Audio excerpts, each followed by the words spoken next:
Good morning everyone. विद्या मंत्र ए to Z में आप सभी का वेलकम है, स्वागत है। मैं फिर से आपके बीच में हूँ इंग्लिश क्लास को लेकर। हमारी सीरीज चल रही है English is easy if you follow us. उस सीरीज का ये थर्ड वीडियो है, थर्ड लेक्चर है। अ, मेरा आपसे रिक्वेस्ट है, जो भी हमारे नए व्यूअर्स जुड़े हैं, हमारे पुराने 2 वीडियो को ज़रूर देख लें। इससे क्या होगा, आपकी ये सीरीज है वो कंप्लीट होगी और चीज़ें समझने में आसानी होगी। मेरा ये कमिटमेंट शुरू से रहा है, फर्स्ट वीडियो से ही रहा है कि इंग्लिश वाक़ई में आसान है। English is easy if you follow us. इस क्रम में, इस सीखने के क्रम में चीज़ें तब आसान हो जाएगी जब हम सीरीज़ वाइज़ चीज़ों को देखेंगे। ठीक है? तो जिन लोगों ने भी नहीं देखा है, उसको please video first, video second ज़रूर देख लें। ये हमारा थर्ड वीडियो है और हम आज चर्चा करने वाले हैं सेंटेंस के बारे में, सेंटेंस के नेचर के बारे में। ठीक है? चलिए शुरू करते हैं।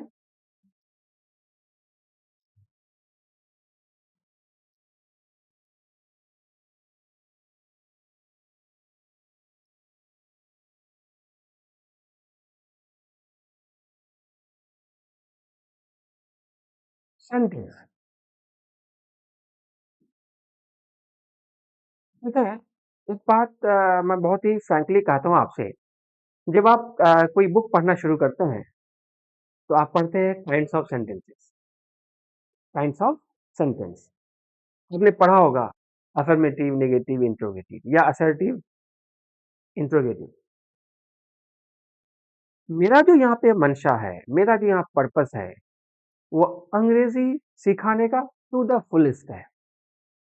वो रहता नहीं। आपके दैनिक जीवन में, डेली लाइफ में किस तरह के वाक्यों से आप रूबरू होते हैं, उसको समझना। मैं बार-बार ये कहूँगा कि आप जो बुकिश चीज़ें हैं, मैं उससे थोड़ा-सा हट के काम कर रहा हूँ। ऐसा नहीं कि मैं किताबी चीज़ें नहीं पढ़ाऊँगा। कि हम इनफैक्ट जो नॉलेज है, जो कंटेंट है, वो किताबों से लिया जा रहा है, लिया जाता है। लेकिन थोड़ा-सा जब प्रैक्टिकल लाइफ में आएँगे हम सीखना क्यों नहीं आसान हो रहा है, क्योंकि अभी भी हम किताब को लगातार फॉलो करते आ रहे हैं और किताब के हिसाब से काम कर रहे हैं। मैं ये कह रहा हूँ कि प्रैक्टिकलिटी को देखते हुए, जो प्रैक्टिकल लाइफ में जो जिन वाक्यों से आप रोज़ाना रूबरू होते हैं, उसके अकॉर्डिंग हम यहाँ पढ़ना शुरू करें। ठीक है? तो मैं क्या करता हूँ, एग्ज़ाम्पल लेना शुरू करता हूँ और मैंने कोई नोट्स नहीं बनाया है और ना ही कोई पीडीएफ का अभी फ़िलहाल सपोर्ट लेके मैं पढ़ा रहा हूँ आपको मैं, ठीक है? मेरा मानना है कि मैं बोर्ड पे not as a virtual class, as a real class, classroom class की तरह जो है हम काम करें और आप भी उसी को क्लासरूम की तरह उसको मान के आप काम करें, तो चीज़ें समझना आसान होगा। ठीक है? तो मैं शुरू करता हूँ। सेंटेंस है, किस तरह के सेंटेंसेस से हम रोज़ाना रूबरू होते हैं, ठीक है? मैं एक एग्ज़ाम्पल लेता हूँ। मैंने किसी एक बच्चे से पूछा, "चलो आप बताओ, अ, मैं स्कूल जा रहा हूँ, इसका इंग्लिश अनुवाद जो इसका इंग्लिश ट्रांसलेशन होगा, वो क्या होगा?" इट इज़ वेरी ईज़ी, बहुत ही सिंपल सेंटेंस है, साधारण वाक्य है, इसमें कोई क्वेश्चन नहीं है, नेगेटिविटी नहीं है, कुछ नहीं है। तो मैंने कहा कि मैं स्कूल जा रहा हूँ, उन्होंने कहा, "I am going to school." I am going to school. Simple वाक्य है, बनाना बहुत आसान है। जैसे ही अगर नेक्स्ट सवाल आता है, आप स्कूल क्यों जा रहे हैं, थोड़ी सी परेशानी बढ़ जाती है, क्योंकि सेंटेंस थोड़ा टेढ़ा मेढ़ा हो गया, क्वेश्चन आ गया, थोड़ी परेशानी बढ़ी। अब यहाँ पे समझना होगा ये सेंटेंस का नेचर कैसा। नेक्स्ट सवाल, आप स्कूल क्यों नहीं जा रहे हैं, परेशानी और बढ़ गई, क्योंकि क्वेश्चन भी है, सेंटेंस नेगेटिव भी है। तो हम कैसे सेंटेंस जब क्वेश्चन होगा तो हम शुरुआत कहाँ से करें, जब सेंटेंस नेगेटिव होगा तो हम नॉट का इस्तेमाल कहाँ पे करें। एक सवाल और मैं पूछता हूँ आपसे, आपसे मैं पूछूं कि क्या क्या आप स्कूल नहीं जा रहे हैं, एक नई बात सामने आ गई, यहाँ सेंटेंस में टेढ़ापन आ गया। तो इस तरह केसेस में जब हम से अंग्रेजी सीखना शुरू करते हैं, तो कॉमन वर्ड जो सामान्य सेंटेंसेस हैं, वो आराम से बन जाते हैं। लेकिन जैसे ही उसमें हल्की सी पेचीदगी आती है, हमारे बच्चों के, इनफैक्ट जिसकी अंग्रेजी कमजोर है, ऐसा लगता है उसका हाथ पांव फूल गया। ठीक है? तो मुझे लगता है कि अभी की जो क्लास होने वाली है, ठीक, उसके बाद इनफैक्ट आपका ये अंदर का जो फ़ियर है वो खत्म हो जाएगा, ठीक है? इसलिए मैंने क्या किया, पीडीएफ का इस्तेमाल अभी नहीं किया, मैं बोर्ड का सहारा लेके आपसे पढ़ा रहा हूँ ताकि आपको लगे कि ये एक्चुअल क्लास है, नॉट वर्चुअल क्लास, ठीक है? तो शुरू करते हैं, पहला सेंटेंस मैंने अभी पूछा,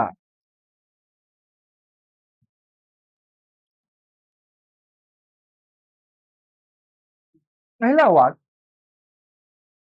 रोहन स्कूल जा रहा है, ठीक है? मैं लिखता हूं उसको, रोहन इज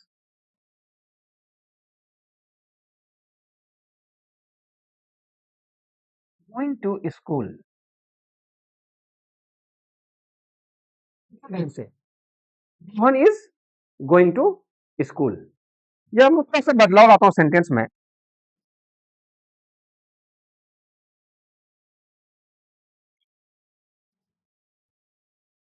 रोहन गरीबों की मदद कर रहा है, Rohan is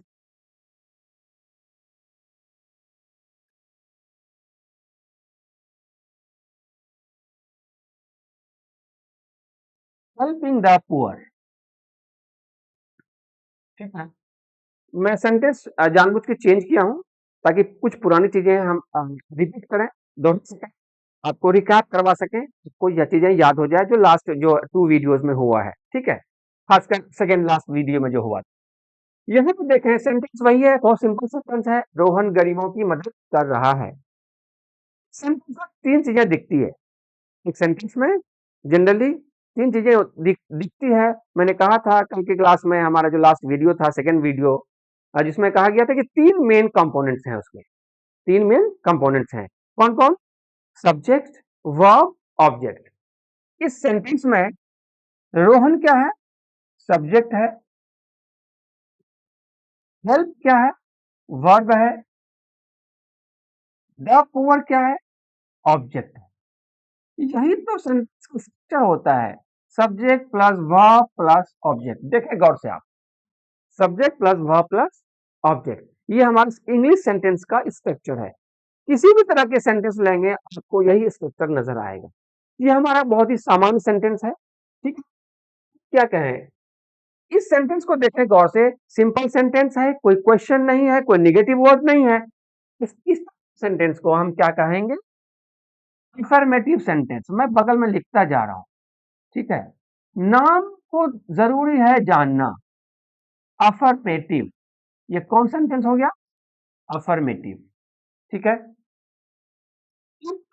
next sentence, next sentence क्या है? रोहन गरीबों की मदद नहीं कर रहा है। ये यहां कंफर्ट लेवल पर हैं आप। सेंटेंस क्या है? रोहन गरीबों की मदद कर रहा है, Rohan is helping the poor. अब मैं आपसे पूछ रहा हूं कि रोहन गरीबों की मदद नहीं कर रहा है। नहीं, अब सेंटेंस क्या हो गया? निगेटिव आ गया, ठीक है? निगेटिव कैसे पहचाना?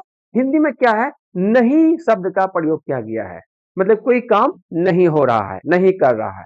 जब कभी भी किसी हिंदी सेंटेंस में नहीं शब्द आ जाए, समझ लो वो सेंटेंस क्या है? नेगेटिव है, ठीक है?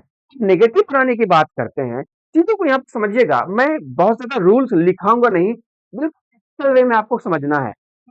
सेशन हो रहा है ये, ठीक है? और प्रैक्टिकल तरीके से हो रहा है। सेंटेंस को नेगेटिव बनाने के लिए हमें नोट लगाने की आवश्यकता है। सेंटेंस कैसे नेगेटिव बनाते हैं? सिंपल सी बात है, नोट लगा दें, सेंटेंस नेगेटिव हो गया। तो एक नई बात सामने आई। अगर मैं आपसे पूछूं, अगर आपको ज्ञान नहीं है, नॉलेज पहले से नहीं है, तो मैं किसी भी अज्ञानी व्यक्ति से पूछूं कि नोट कहां पे लगाएंगे, तो निशानी शुरू हो गई उसकी। उसके लिए 3 चीजें हैं यहाँ। मेन कंपोनेंट कौन है? सब्जेक्ट है, वर्ब है, ऑब्जेक्ट है। कोई क्या करेगा? नॉट को कहीं भी प्लेस करेगा। आपको नॉलेज नहीं है तो नॉट को कहीं प्लेस करोगे।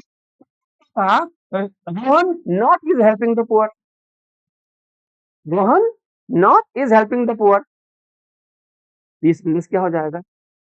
आउटराइटली इनकरेक्ट हो जाएगा। एक बात सीधे ध्यान रखें, और अभी से लिखने की आवश्यकता नहीं है, चीजों को समझने के प्रयास करें, क्योंकि आपको अंग्रेजी बोलना है, और जब अंग्रेजी बोलना शुरू करेंगे कल को जाके अंग्रेजी लिखना शुरू करेंगे, आपको इतना समय नहीं मिलेगा कॉपी उल्टाएं, रूल क्या कह रहा है रूल देखें, आपके जुबान पे होना चाहिए, आपके टिप पे होना चाहिए। ठीक है, आप पहला रूल अपने आपने बैठा ले दिमाग में, ठीक है, आप चाहे तो अपने कॉपी में नोट कर लेंगे आप, ठीक है, कभी भी सब्जेक्ट के साथ नॉट का प्रयोग नहीं किया जाता, कभी भी सब्जेक्ट के साथ नॉट का प्रयोग नहीं किया जाता, सब्जेक्ट में हम कभी भी नॉट नहीं लगाते हैं, इसीलिए Rohan not is helping the poor, ये सेंटेंस क्या होगा, रॉन्ग होगा। चलो एक ऑप्शन तो डिलीट हो गया, ठीक है। दूसरा ऑप्शन, आपका मेन कंपोनेंट तीन है, सब्जेक्ट है, वर्ब है, ऑब्जेक्ट है, हम वर्ब की जब बात करते हैं हमेशा मेन वर्ब की बात, ठीक है। अगले बच्चे ने क्या कहा, sir Rohan is helping not, ठीक है, Rohan is helping not the poor, ठीक है, तो सेंटेंस ये भी क्या हो गया आपका, सीधा सीधा रॉन्ग हो गया।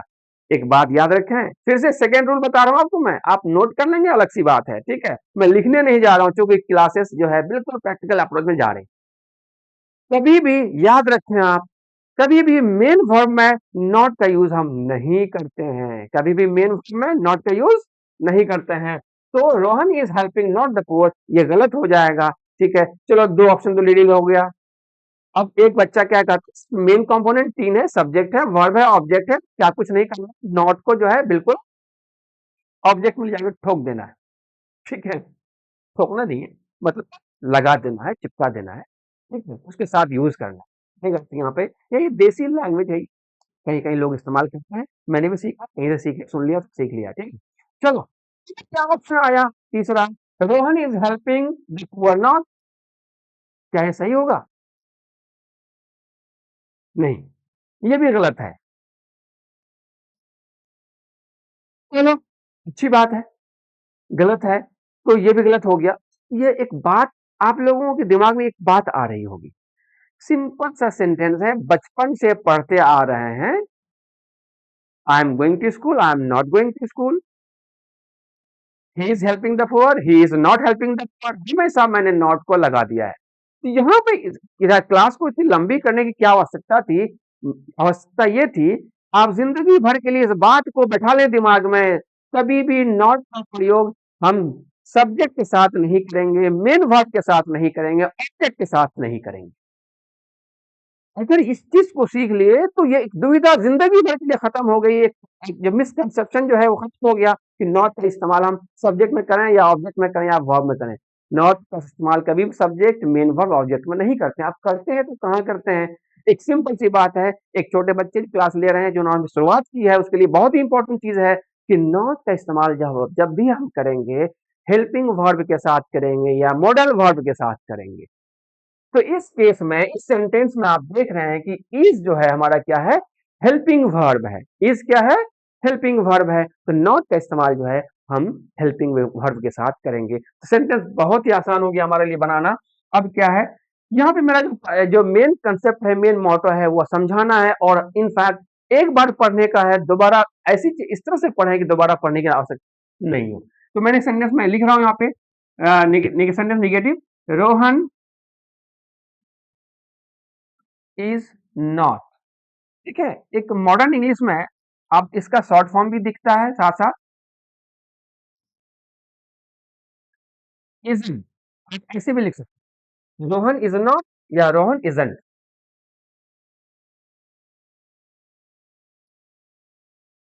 हेल्पिंग द पुअर, ठीक है, बहुत आसान था ये सेंटेंस। ये सेंटेंस क्या कहलाएगा, निगेटिव सेंटेंस, ये सेंटेंस क्या कहलाएगा, निगेटिव सेंटेंस। चलो ये दो बात बहुत आसान है, अफर्मेटिव निगेटिव बहुत ही आसान है। तीसरा,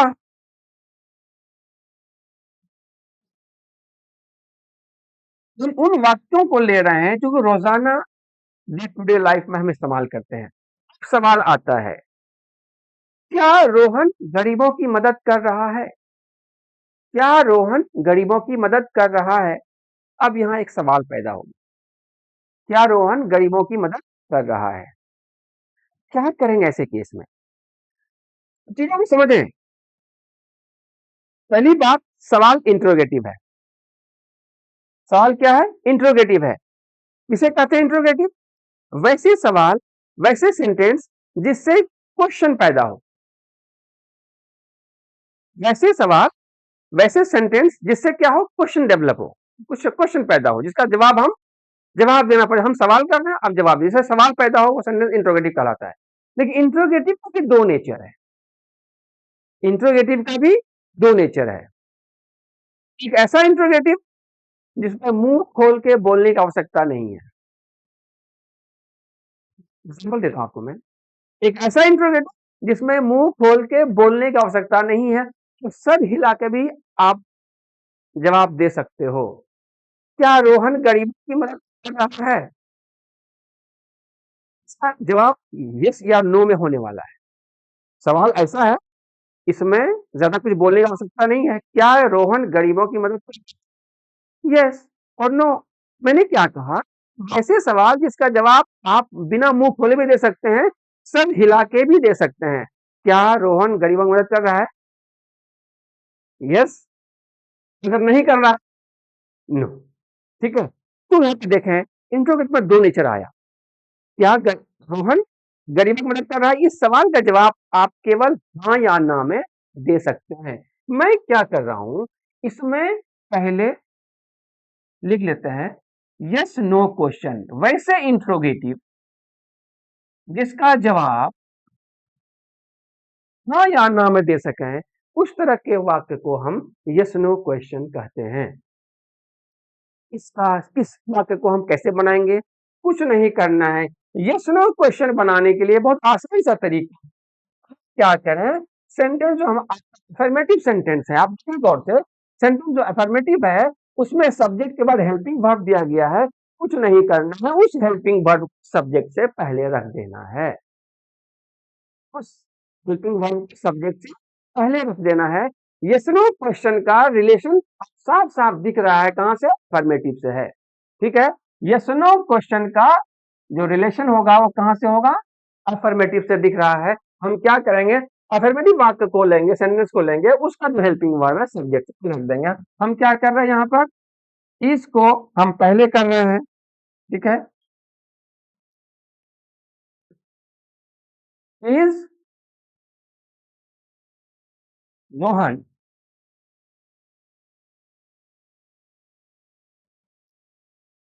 हेल्पिंग द पुअर?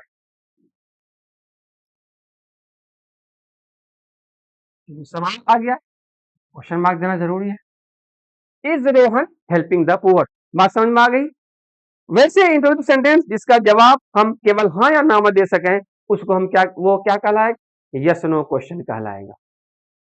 ठीक है, इसमें क्या, ये इनफैक्ट ये हम उन वाक्यों को ले रहे हैं, हम इनफैक्ट बुकिश लैंग्वेज में नहीं जा रहे हैं। सेंटेंस कितने प्रकार के होते हैं, बेसिकली हमारे दिनचर्या में जो जो वाक्य सामने आ रहा है हम उसको ले रहे हैं। ठीक है, नेक्स्ट जो सवाल होगा, सेंटेंस बनने जा रहा है, वो क्या है? क्या रोहन गरीबों की मदद नहीं कर रहा है? क्या रोहन गरीबों की मदद नहीं कर रहा है? अब देखें, सवाल यस नो में है और साथ में क्या है, निगेटिव भी अटैच है, साथ में क्या है, नॉट भी जुड़ा हुआ है। तो वैसे सेंटेंस जो यस नो हो और साथ में उसमें क्या हो, निगेटिव वर्ड भी जुड़ा हो, उसे हम क्या कहेंगे? यस नो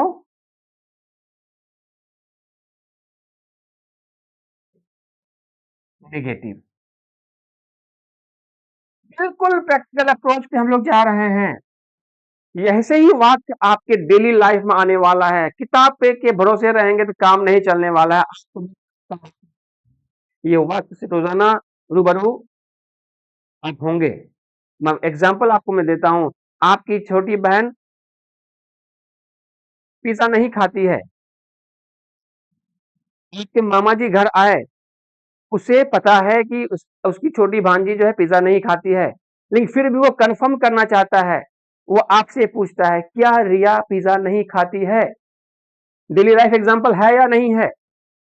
क्या रिया पिज्जा नहीं खाती है? सवाल यस नो भी है, साथ में नेगेटिव जुड़ा हुआ है, तो यस नो नेगेटिव हम कहलाएंगे। मैंने नाम अपने तर्ज पर दिया है। यस नो नेगेटिव की जब हम बात करते हैं तो इसका सीधे रिलेशन है। आप देखें, कुछ नहीं, बनाना बहुत आसान है। जिस तरह से मैंने यस नो क्वेश्चन को हमने अफर्मेटिव से जोड़ के बनाया था, उसी तरह से यस नो नेगेटिव को हम क्या कर रहे हैं, नेगेटिव सेंटेंस से जोड़ के हम बना रहे हैं। आप कुछ नहीं करना, जो नेगेटिव सेंटेंस है, ठीक है, उसको क्या करें, फॉलो करें। क्योंकि यस नो क्वेश्चन है तो जो हेल्पिंग वर्ब है वो सब्जेक्ट से पहले आएगा। ऐसे केस में आप क्या करें, एक बात और रखना, याद रखें, जब कभी भी हेल्पिंग वर्ब को हम पहले लाते हैं सब्जेक्ट के साथ, अगर नॉट जोड़ना है तो कभी भी उस अलग ना लिखेंगे, उसको शॉर्ट फॉर्म में लिखेंगे। ठीक है, उसको क्या करेंगे, शॉर्ट फॉर्म में लिखेंगे। इसलिए मैंने यहाँ पे दोनों ऑप्शन दिया था। नॉर्मल नेगेटिव है तो हम रोहन इज नॉट भी लिख सकते हैं, रोहन इजंट भी लिख सकते हैं। लेकिन जब हम यस नेगेटिव की बात हम करेंगे तो उस केस में हमेशा शॉर्ट फॉर्म का यूज करें। यस नेगेटिव बनाने के लिए कुछ नहीं करना है, आप सीधे जाओ नेगेटिव में, नेगेटिव देखे Rohan is not helping the poor, तो ऐसे केस में क्या करना है, क्योंकि यस नो है तो हम हेल्पिंग को क्या करेंगे, सब्जेक्ट से आगे रखेंगे। तो हमने क्या किया, इजंट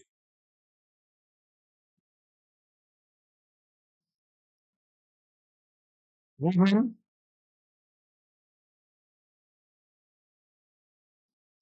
हेल्पिंग द पुअर। आसान है सवाल, सेंटेंस समझ में आ रही है, डेली लाइफ का यूज होने वाला सेंटेंसेस हैं। ठीक है, अब चलें, अभी भी बचा हुआ है इनफैक्ट हमारा कुछ प्रकार, उसको देखते हैं।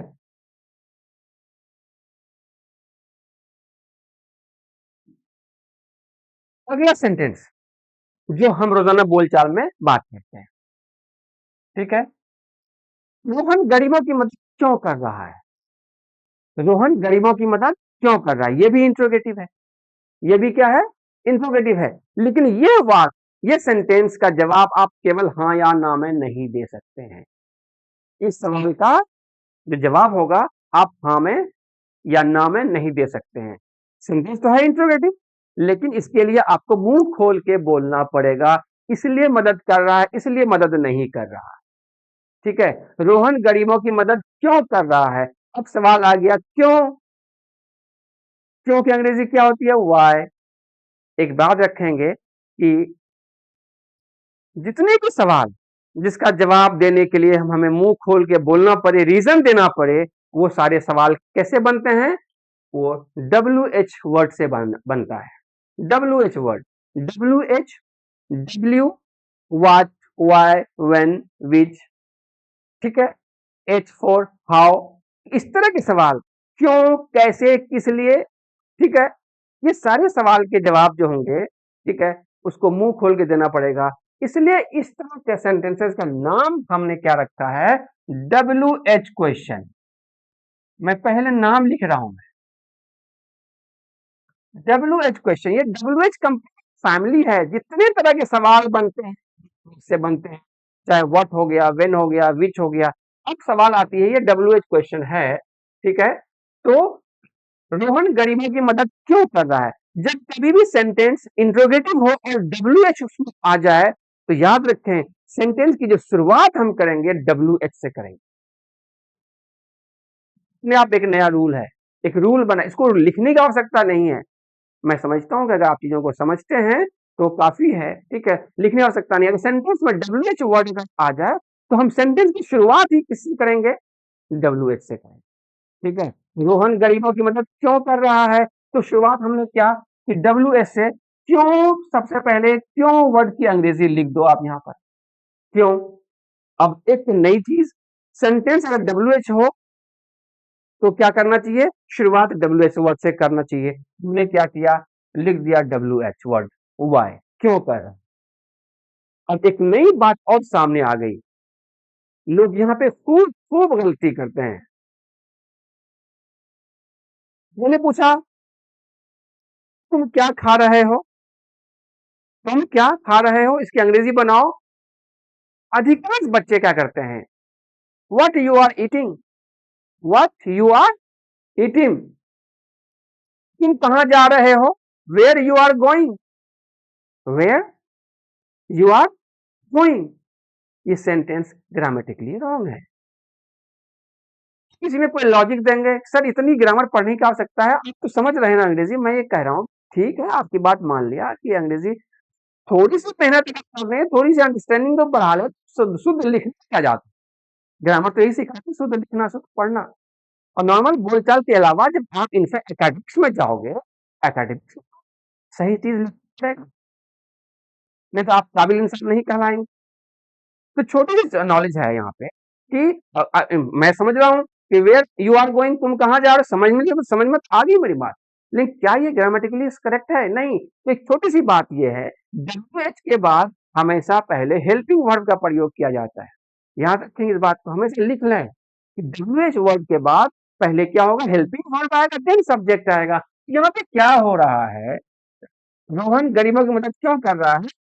तो रोहन के साथ जो हेल्पिंग वर्ब है क्या है, इज है। ठीक है, वाई इज रोहन, सॉरी,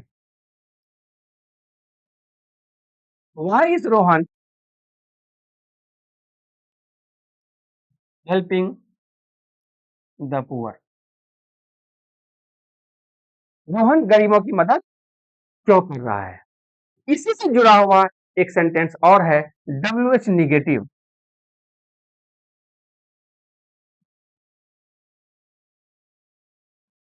सवाल क्या होगा, सेंटेंस WH है, साथ में निगेटिव जुड़ा हुआ है इसमें, इसका मतलब है इस सेंटेंस में क्या करना है, नॉट लगाना है। हमने क्या किया, छठे तरह का प्रकार सेंटेंस हम लिया कि why isn't Rohan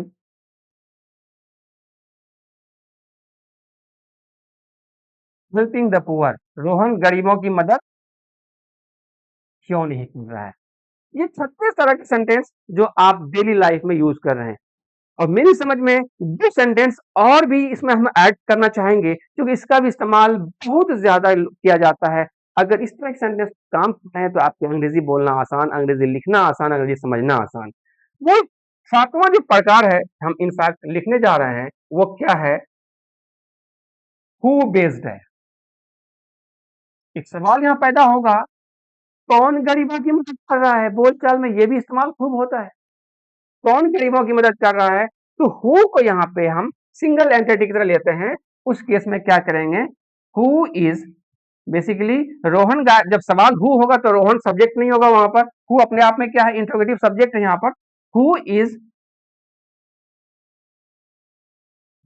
helping the poor, और इसी में क्या करेंगे, हु के साथ हम नॉट का भी प्रयोग कर सकते हैं यहाँ पर।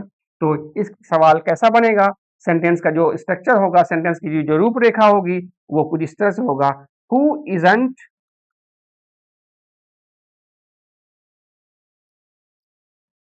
Helping the poor.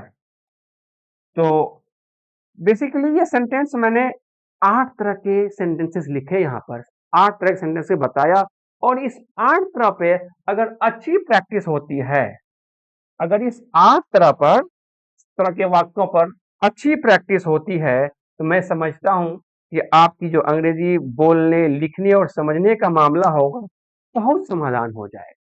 ठीक है, अब मैं यहाँ पे चाहूंगा कि इस 8 तरह के सेंटेंसेस को आप डेली लाइफ में इस्तेमाल करके बोलना शुरू करें, लिखना शुरू करें, आपको लगेगा कि मेरे अंदर कुछ न कुछ गट्स पैदा हो रही है। एक एग्जांपल देता हूं मैं आपको कि कैसे आप लोग प्रैक्टिस करें घर पे। रोहन को मैं एग्जांपल नहीं लेता हूं, मैं रोहन की जगह सोहन करता हूं। सोहन अंग्रेजी पढ़ रहा है, Sohan is reading English. Sohan अंग्रेजी नहीं पढ़ रहा है, Sohan is not reading English. क्या सोहन अंग्रेजी पढ़ रहा है, इज सोहन रीडिंग इंग्लिश? क्या सोहन अंग्रेजी नहीं पढ़ रहा है, isn't Sohan reading English? Sohan अंग्रेजी क्यों पढ़ रहा है, why is Sohan reading English? Sohan अंग्रेजी क्यों नहीं पढ़ रहा है, why isn't Sohan reading English? कौन अंग्रेजी पढ़ रहा है, हु इज रीडिंग इंग्लिश? कौन अंग्रेजी नहीं पढ़ रहा है, हु इजंट रीडिंग इंग्लिश? एक बात मैं दावे के साथ कहता हूं, आप इस तरह के कोई भी एक वाक्य, सेंटेंस अफर्मेटिव को लेके यूज करें, और उस एक सेंटेंस को 8 तरह के वाक्यों में चेंज करें, बदलें, ट्रांसलेट करें, आपको 8 तरह से 8 को छोड़ के 9वां सेंटेंस जल्दी नहीं मिलेगा। और 9वां अगर मिलेगा भी तो क्या होगा, WH वर्ड चेंज करके, क्यों की जगह कैसे हो सकता है, क्यों की जगह क्या हो सकता है। जनरली बोल चाल की भाषा, बोलने के क्रम में, लिखने के क्रम में और किसी किताब में जो सेंटेंस हम पढ़ते हैं, अंडरस्टैंड करते हैं, उसके क्रम में भी किसी 8 तरह के सेंटेंसेस से हम रूबरू होंगे। अगर इस 8 तरह के सेंटेंस पर हमने ठीक से काम कर लिया, तो अंग्रेजी आपके लिए आसान हो जाएगी। मैंने कहा है, आपको पहले भी कहा है कि जिसका सेंटेंस बेहतर, उसका टेंस बेहतर, जिसका टेंस बेहतर, उसकी अंग्रेजी बेहतर। ठीक है? तो हमारी इस सीरीज में हमने आज की क्लास में देखा कि ये सेंटेंसेस कितने तरह के हैं, किस तरह का नेचर का सेंटेंस है, ठीक है? और आपने इनफैक्ट मैं कहूँगा कि आप इस तरह को अपनी कॉपी में ज़रूर नोट डाउन करें, इस चीज़ को इसको बनाएँ और साथ में प्रैक्टिस करना शुरू करें। हमारा जो ये मॉडल होगा, जो मेथड होगा, इनफैक्ट मैंने चर्चा अभी नहीं किया, मैं कहूँगा कि हमारी जो चीज़ें होगी, हम एलपीपी मोड पे काम करेंगे। इस क्लास को जो English easy if you follow us, ये जो हमारी सीरीज चल रही है, हम एलपीपी मेथड पे काम करेंगे। ये एलपीपी क्या है? एल फॉर लर्न, सबसे पहले हम लर्न करेंगे, ठीक है? सेकंड पी है, फिर प्रैक्टिस करेंगे और देन जो लास्ट पी है that is perform. LPP, learn, practice and perform. आप देखेंगे कि हमारी जो आने वाली जो सीरीज है 50 टू 60 वीडियोस की, अगर इसको अगर ठीक से कर लेते हैं सीरीज वाइज, बिना किसी एक भी वीडियो को छोड़े हुए अगर पढ़ते हैं, तो आपकी अंग्रेजी बेहतर हो जाएगी। इनफैक्ट ये मेरा भरोसा है और ये भरोसा दिलाएंगे आप। ठीक है? आज की क्लास में हम लोग हम लोग नेक्स्ट वीडियो के साथ आएंगे, हम लोग प्रैक्टिस करेंगे सेंटेंसेस के साथ में, सेंटेंस की क्या और बारीकियां हैं, ठीक है? और एक साथ में आप इतने बड़े से बड़े डिफिकल्ट सेंटेंस कैसे बना लेंगे, इस पर चर्चा करेंगे। तो लेते हैं ब्रेक, मिलते हैं हम लोग नेक्स्ट वीडियो में। Thank you.